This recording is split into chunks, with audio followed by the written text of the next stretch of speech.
Toxic ಸಿನಿಮಾದ ಆ ಕೊನೆಯ 15 ನಿಮಿಷಗಳ ಗೊಂದಲಮಯ ಟೈಮ್ಲೈನ್ಗಳು ಹಾಗೂ ಆ ಬೃಹತ್ ಮಾನಸಿಕ ಟ್ವಿಸ್ಟ್ನ ಹಿಂದಿರುವ ಅಸಲಿ ಕಥೆಯನ್ನ ಬಿಚ್ಚಿಡುವ ಈ ವಿಶೇಷ ವಿವರಣೆಗೆ ನಿಮಗೆಲ್ಲ ಸ್ವಾಗತ. ನಾವು ಅಲ್ಲಿವರೆಗೂ ನೋಡಿದ ಇಡೀ ಕಥೆಯ ಅರ್ಥವನ್ನೇ ಈ ಕೊನೆಯ ಕ್ಷಣಗಳು ಸಂಪೂರ್ಣವಾಗಿ ಬದಲಾಯಿಸಿಬಿಡುತ್ತವೆ, ಹೌದಲ್ವಾ? ಹಾಗಾದ್ರೆ ಆ ಕೊನೆಯ 15 ನಿಮಿಷಗಳಲ್ಲಿ ನಾವು ನೋಡಿದ ಆ ನಿಜವಾದ ವಿಲನ್ ಯಾರು? ಈ ಕಾಂಪ್ಲೆಕ್ಸ್ ಆದ ರಹಸ್ಯವನ್ನ ಭೇದಿಸಬೇಕು ಅಂದ್ರೆ ನಾವು ನಾಯಕನ ಆ ಭ್ರಮೆಯ ಲೋಕದಿಂದ ಆಚೆ ಬಂದು ಕಥೆಯ ಟೈಮ್ಲೈನ್ ಅನ್ನು ಸ್ವಲ್ಪ ಕ್ಲಿಯರ್ ಆಗಿ ಅರ್ಥ ಮಾಡ್ಕೊಳ್ಳೇಬೇಕು. ಭಾಗ 1, ದ ಕ್ರೊನಾಲಜಿಕಲ್ ಬ್ಯಾಕ್ ಸ್ಟೋರಿ, ಅಂದರೆ ರಾಹ್ಯಾನ ಆಘಾತದ ಅಡಿಪಾಯ. ಕಥೆ ಶುರುವಾಗೋದೇ ರಾಹ್ಯಾನ ಆಳವಾದ ಮಾನಸಿಕ ಆಘಾತದಿಂದ. ತನ್ನ ತಾಯಿಯೇ ತಂದೆ ದಳವಾಯಿಯನ್ನ ಕೊಂದಾಗ ಆತನ ಅಕ್ಕ ಗಂಗಾ ಅವನನ್ನ ಈ ಕ್ರೂರ ಜಗತ್ತಿನಲ್ಲಿ ಬೆಳೆಸೋ ಜವಾಬ್ದಾರಿ ತಗೊಳ್ತಾಳೆ. ರಾಹ್ಯಾನ ಜರ್ನಿಯನ್ನ ನಾವು ಕಾಲಾನುಕ್ರಮವಾಗಿ ನೋಡಿದಾಗ ಅವನೆಂಥ ಕ್ರೂರ ಗ್ಯಾಂಗ್ಸ್ಟರ್ ಆಗಿ ಬದಲಾದ ಅನ್ನೋದು ನಮಗೆ ಗೊತ್ತಾಗತ್ತೆ. 1947ರ ಸುಮಾರಿಗೆ ಗೋವಾದಲ್ಲಿ ಸಾಲ್ವಡಾರ್ ಫರ್ನಾಂಡಿಸ್ ಕೈಕೆಳಗೆ ಬೆಳೆಯುವ ಅವನು ಹಿಂಸೆ ಹಾಗೂ ಸೇಡಿನ ತಳಹದಿಯ ಮೇಲೆಯೇ ತನ್ನ ಸಾಮ್ರಾಜ್ಯ ಕಟ್ತಾನೆ. ಆಮೇಲೆ ಅದೇ ಸಾಲ್ವಡಾರ್ನ ಮಗಳು ರವಿಕಾಳನ್ನೇ ಮದುವೆ ಆಗ್ತಾನೆ. ಭಾಗ 2, ಲವ್, ಬಿಟ್ರಿಯಲ್ ಆಂಡ್ ಲಾಸ್, ಅಂದರೆ ಒಂದು ಸಾಮಾನ್ಯ ಜೀವನದ ಬೆಲೆ. ಗೋವಾಕ್ಕೆ ನಾಡಿಯಾಳ ಸರ್ಕಸ್ ಬಂದಾಗ ರಾಹ್ಯ ತನ್ನ ಈ ರಕ್ತಸಿಕ್ತ ಗ್ಯಾಂಗ್ಸ್ಟರ್ ಜೀವನವನ್ನ ಬಿಟ್ಟು ನಿಜವಾದ ಪ್ರೀತಿಗಾಗಿ ಹಾತೊರೆಯುತ್ತಾನೆ. ಆದ್ರೆ ಈ ಒಂದು ನಿರ್ಧಾರ ಎಂಥ ವಿನಾಶಕಾರಿ ಸರಪಳಿಗೆ ನಾಂದಿ ಹಾಡುತ್ತೆ ಅಂತ ನಮ್ಗೆಲ್ಲ ಗೊತ್ತೇ ಇದೆ. ಸಾಲ್ವಡಾರ್ ನಾಡಿಯಾಳನ್ನ ಮತ್ತು ಅವಳ ಗರ್ಭದಲ್ಲಿರುವ ಮಗುವನ್ನ ಕೊಲ್ಲಲು ಆದೇಶಿಸ್ತಾನೆ. ಇದಕ್ಕೆ ಪ್ರತಿಯಾಗಿ ರಾಹ್ಯ ತನ್ನದೇ ಬಾಸ್ ಸಾಲ್ವಡಾರ್ನನ್ನೇ ಕೊಂದು ಹಾಕ್ತಾನೆ. ಇದರಿಂದ ಆ ಮದುವೆಯ ವಾತಾವರಣ ಒಂದೇ ಸಮನೆ ಯುದ್ಧಭೂಮಿಯಾಗಿ ಬದಲಾಗುತ್ತೆ. ತನ್ನ ತಂದೆಯ ಸಾವಿನ ಸೇಡಿಗಾಗಿ ರವಿಕಾ ರಾಹ್ಯಾನಿಗೆ ಬರೋಬ್ಬರಿ 4 ಗುಂಡುಗಳನ್ನ ಹಾರಿಸ್ತಾಳೆ. ರಾಹ್ಯ ಗುಂಡೆಟು ತಿಂದು ಒದ್ದಾಡ್ತಿರುವ ಇದೇ ಕ್ಷಣವನ್ನ ಬಳಸ್ಕೊಂಡು ಸಾಲ್ವಡಾರ್ನ ಆಪ್ತಲಾದ ಎಲಿಜಬೆತ್ ತನ್ನ ಸಹೋದರ ಟೋನಿಯ ಸಾವಿಗೆ ಪಕ್ಕಾ ಪ್ಲಾನ್ ಮಾಡಿ ಸೇಡು ತೀರಿಸ್ಕೊಳ್ತಾಳೆ. ಅವಳು ನಾಡ್ಯಾಳ ಕೈಯಿಂದಲೇ ಗಂಗಾಳನ್ನ ಕೊಲ್ಲಿಸ್ತಾಳೆ. ಅಂತಿಮವಾಗಿ ನಾಡ್ಯಾ ಕೂಡ ತನ್ನ ಪ್ರಾಣ ಕಳ್ಕೊಳ್ತಾಳೆ. ಈ ಮೂಲಕ ಎಲಿಜಬೆತ್ ರಾಹ್ಯಾನ ಇಬ್ಬರು ಅಚ್ಚುಮೆಚ್ಚಿನವರನ್ನ ಶಾಶ್ವತವಾಗಿ ಕಿತ್ಕೊಳ್ತಾಳೆ. ಭಾಗ 3, ದಿ ಇನ್ಸಿಡೆಂಟ್ ವಿತ್ ಟಿಕೆಟ್, ಒಬ್ಬ ತಂದೆಯ ಹತಾಶೆಯ ಕ್ಷಣ. ಮಕಾವುವಿನಿಂದ ವಾಪಸ್ ಬಂದ ರಾಹ ತನ್ನ ಇಡೀ ಪ್ರಪಂಚವೇ ನಾಶವಾಗಿರೋದನ್ನ ನೋಡಿ ಸಂಪೂರ್ಣವಾಗಿ ಒಡೆದು ಹೋಗ್ತಾನೆ. ಒಂಟಿಯಾದ ಅವನಿಗೆ ತನ್ನ ಪುಟ್ಟ ಮಗ ಟಿಕೆಟ್ನನ್ನ ನಿಭಾಯಿಸುವ ಯಾವ ಮಾನಸಿಕ ಸ್ಥಿತಿಯೂ ಇರಲಿಲ್ಲ. ದುಃಖ, ಕೋಪ ಮತ್ತು ಶೂನ್ಯತೆಯಿಂದ ತುಂಬಿ ಹೋಗಿದ್ದ ರಾಹ್ಯ ಆ ಹತಾಶೆಯ ಕ್ಷಣದಲ್ಲಿ ಕಾರಿನಲ್ಲಿದ್ದ ತನ್ನದೇ ಮಗ ಟಿಕೆಟ್ನ ನೀರಿನೊಳಗೆ ತಳ್ಳಿಬಿಡುವ ಘೋರ ನಿರ್ಧಾರ ತಗೊಳ್ತಾನೆ. ಆದ್ರೆ ಕಥೆಯ ಆರಂಭದಲ್ಲಿ ನಮಗೇನಂತ ತೋರಿಸಿದ್ರು, ಅವನು ಕೊನೆಯ ಗಳಿಗೆಯಲ್ಲಿ ನೀರಿಗೆ ಧುಮುಕಿ ಮಗನನ್ನ ಕಾಪಾಡ್ದ ಅಂತ ಅಲ್ವಾ? ಆದ್ರೆ ಇಲ್ಲಿ ನಮ್ಮನ್ನ ಕಾಡುವ ಅತಿ ದೊಡ್ಡ ಪ್ರಶ್ನೆ ಅಂದ್ರೆ, ಆ ರಾತ್ರಿ ಟಿಕೆಟ್ ನಿಜವಾಗಿಯೂ ಬದುಕುಳಿದ್ನಾ?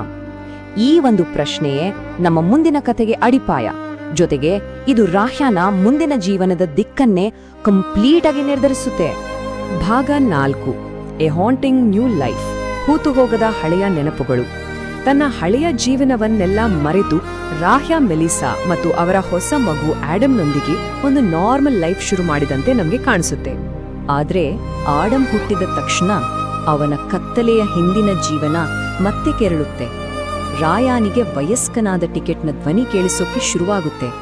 ಆ ದೊಡ್ಡವನಾದ ಟಿಕೆಟ್ ಸೇಡು ತೀರಿಸ್ಕೊಳ್ಳೋಕೆ ರಾಯಾನ್ ಸಾಮ್ರಾಜ್ಯವನ್ನೇ ನಾಶ ಮಾಡ್ತಿದ್ದಾನೆ ಅನ್ನೋ ಭ್ರಮೆ ಅವನನ್ನ ಆವರಿಸುತ್ತೆ. ರಾಯ ತನ್ನ ಮೈಂಡ್ ಕಂಟ್ರೋಲ್ ಕಳ್ಕೊಳ್ತಿದ್ದಾನೆ ಅಂತ ಗೊತ್ತಾದಾಗ ಮೆಲಿಸಾ ತನ್ನ ಮಗು ಆಡಮ್ನನ್ನ ರಕ್ಷಿಸಿಕೊಳ್ಳಲು ಅಲ್ಲಿಂದ ಎಸ್ಕೇಪ್ ಆಗೋಕೆ ಟ್ರೈ ಮಾಡ್ತಾಳೆ. ಭಾಗ 5, ದಿ ಸೈಕೊಲಾಜಿಕಲ್ ಟ್ವಿಸ್ಟ್, ಒಡೆಯುತ್ತಿರುವ ಭ್ರಮೆ. ಕ್ಲೈಮ್ಯಾಕ್ಸ್ ದೃಶ್ಯ ಅಂತೂ ಲಿಟ್ರಲ್ ಆಗಿ ಗೂಸ್ ಬಂಪ್ಸ್ ಕೊಡುತ್ತೆ. ಅಲ್ಲಿ ರಾಯ ತನ್ನ ಮಗು ಆಡಮ್ನನ್ನ ನೀರಿನಿಂದ ರಕ್ಷಿಸ್ತಾನೆ.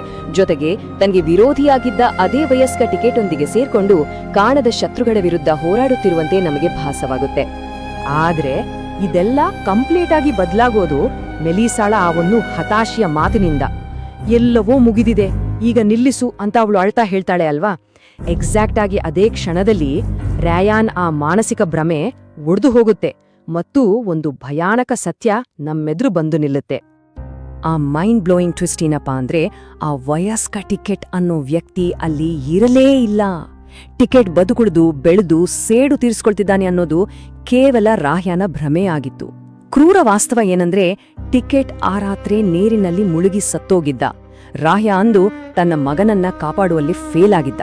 ನಿಜವಾದ ಶತ್ರು ಹೊರಗಡೆ ಯಾರೂ ಇರ್ಲಿಲ್ಲ, ಅದು ರಾಹ್ಯಾನದೇ ತಪ್ಪಿಸಿಕೊಳ್ಳಲಾಗದ ಗಿಲ್ಟ್ ಅಂದ್ರೆ ಅಪರಾಧಿ ಮನೋಭಾವವಾಗಿತ್ತು. ಇದಕ್ಕೆಲ್ಲ ಕಾರಣ ಅದೇ ಗಿಲ್ಟ್ ಅಥವಾ ಪಶ್ಚಾತ್ತಾಪ. ಗಂಗಾ, ನಾಡಿಯಾ ಮತ್ತು ತನ್ನದೇ ಮಗನ ಸಾವಿಗೆ ತನ್ನ ಕೆಟ್ಟ ನಿರ್ಧಾರಗಳೇ ಕಾರಣ ಅನ್ನೋ ಸತ್ಯವನ್ನ ಒಪ್ಪಿಕೊಳ್ಳೋಕೆ ರಾಯಾನ ಮನಸ್ಸು ರೆಡಿ ಇರಲಿಲ್ಲ. ಆ ಭಯಾನಕ ತಪ್ಪಿನಿಂದ ಎಸ್ಕೇಪ್ ಆಗೋಕೆ ಅವನ ಮೆದುಳು ವಾಸ್ತವವನ್ನೇ ಬದಲಾಯಿಸಿತ್ತು. ತನ್ನ ತಪ್ಪುಗಳನ್ನ ಬೇರೆಯವರ ಮೇಲೆ ಹಾಕೋಕೆ ಅವನ ಮನಸ್ಸೇ ಒಬ್ಬ ಕಾಲ್ಪನಿಕ ವಿಲನನ್ನ ಸೃಷ್ಟಿ ಮಾಡಿತು. ಭಾಗ 6 ದ ಟ್ರೂ ಮೀನಿಂಗ್, ವಾಸ್ತವದ ಮುಖಾಮುಖಿ. ಈ ಸತ್ಯ ಗೊತ್ತಾದಾಗ ಇಡೀ ಸಿನಿಮಾದ ಎಂಡಿಂಗ್ ಅನ್ನ ನಾವು ನೋಡೋ ದೃಷ್ಟಿಕೋನನೇ ಬದಲಾಗ್ಬಿಡುತ್ತಲ್ವಾ? ಮಗು ಆಡಮ್ಗೆ ಹೊರಗಿನ ಶತ್ರುಗಳಿಂದ ಯಾವತ್ತೂ ಅಪಾಯ ಇರಲಿಲ್ಲ. ಬದಲಾಗಿ ಅಪಾಯ ಇದ್ದದ್ದು ರಾಹ್ಯಾನದೇ ಪರಿಹರಿಸಲಾಗದ ಮಾನಸಿಕ ಆಘಾತ ಮತ್ತು ಅವನ ಆ ಭ್ರಮೆಯಿಂದ. ಕತೆ ಹೇಗೆ ಮುಕ್ತಾಯವಾಗುತ್ತೆ ಅಂತ ನೋಡೋದಾದ್ರೆ, ತಾನೊಬ್ಬ ಎಂಥ ತಂದೆ ಅನ್ನೋ ಹೂತು ಹೋಗಿದ್ದ ಪ್ರಶ್ನೆಯನ್ನ ಆಡಮ್ನ ಜನನ ಮತ್ತೆ ಎಬ್ಬಿಸಿತ್ತು. ಫೈನಲಿ ರಾಹ್ಯ ತನ್ನ ಹಿಂದಿನೇ ದುರಂತ ಮತ್ತೆ ರಿಪೀಟ್ ಆಗ್ಬಾರ್ದು ಅಂತ ಆಡಮ್ನನ್ನ ಮೆಲಿಸಾ ಜೊತೆ ದೂರ ಕಳಿಸ್ತಾನೆ. ಆ ಕಹಿ ಸತ್ಯವನ್ನ ಅವನು ಅಕ್ಸೆಪ್ಟ್ ಮಾಡ್ಕೊಂಡ ತಕ್ಷಣ ಆ ವಯಸ್ಕ ಟಿಕೆಟ್ನ ಭ್ರಮೆ ಮಾಯವಾಗುತ್ತೆ ಮತ್ತೆ ತನ್ನ ನಿಜವಾದ ಪುಟ್ಟ ಮಗು ಟಿಕೆಟ್ನ ನೆನಪನ್ನ ಅವನು ಅಪ್ಪಿಕೊಳ್ತಾನೆ. ಇದ್ರಿಂದ ನಮ್ಗೆ ಸ್ಪಷ್ಟವಾಗಿ ಅರ್ಥವಾಗೋದೇನಂದ್ರೆ, ರಾಯನ ಅತಿದೊಡ್ಡ ಶತ್ರು ಯಾವತ್ತೂ ಬೇರೊಂದು ಗ್ಯಾಂಗ್ಸ್ಟರ್ ಆಗಿರ್ಲಿಲ್ಲ ಅಥವಾ ಸೇಡು ತೀರಿಸ್ಕೊಡೋಕೆ ಬಂದ ಮಗನೂ ಆಗಿರ್ಲಿಲ್ಲ. ಅವನ ಇಡೀ ಜೀವನದ ಹೋರಾಟ ಸಂಪೂರ್ಣವಾಗಿ ಅವನದೇ ರಾಕ್ಷಸಿ ಪ್ರವೃತ್ತಿ ಮತ್ತು ಅವನದೇ ವಿನಾಶಕಾರಿ ನಿರ್ಧಾರಗಳ ವಿರುದ್ಧವಾಗಿತ್ತು. ಇದು ಖಂಡಿತವಾಗಿಯೂ ನಮ್ಮೆಲ್ಲರನ್ನೂ ಕಾಡುವ ಒಂದು ಆಳವಾದ ಪ್ರಶ್ನೆಯನ್ನ ಹುಟ್ಟುಹಾಕುತ್ತೆ. ನಮ್ಮದೇ ತಪ್ಪುಗಳ ವಿನಾಶಕಾರಿ ವಾಸ್ತವವನ್ನ ಎದುರಿಸೋಕೆ ಹೆದರಿ ನಾವು ಕೂಡ ಎಷ್ಟೋ ಬಾರಿ ನಮ್ಮ ಮನಸ್ಸಿನಲ್ಲೇ ಕಾಲ್ಪನಿಕ ರಾಕ್ಷಸರನ್ನ ಸೃಷ್ಟಿಸ್ಕೊಳ್ಳಲ್ವಾ? ನಮ್ಮದೇ ತಪ್ಪುಗಳ ಅಸಹನೀಯ ಭಾರದಿಂದ ನಮ್ಮನ್ನ ನಾವು ರಕ್ಷಿಸ್ಕೊಳ್ಳೋಕೆ ಮಾನವನ ಮನಸ್ಸು ಎಷ್ಟರ ಮಟ್ಟಿಗೆ ಹೋಗಬಹುದು ಅನ್ನೋದನ್ನ ಈ ಕಥೆ ಅತ್ಯಂತ ಅದ್ಭುತವಾಗಿ ಅಷ್ಟೇ ಭಯಾನಕವಾಗಿ ತೋರಿಸಿಕೊಡುತ್ತೆ. ಈ ವಿಶ್ಲೇಷಣೆ ನಿಮಗೆ ಇಷ್ಟವಾಯಿತು ಅಂತ ಭಾವಿಸ್ತೀನಿ. ಜೊತೆಯಾಗಿದ್ದಕ್ಕೆ ಧನ್ಯವಾದಗಳು.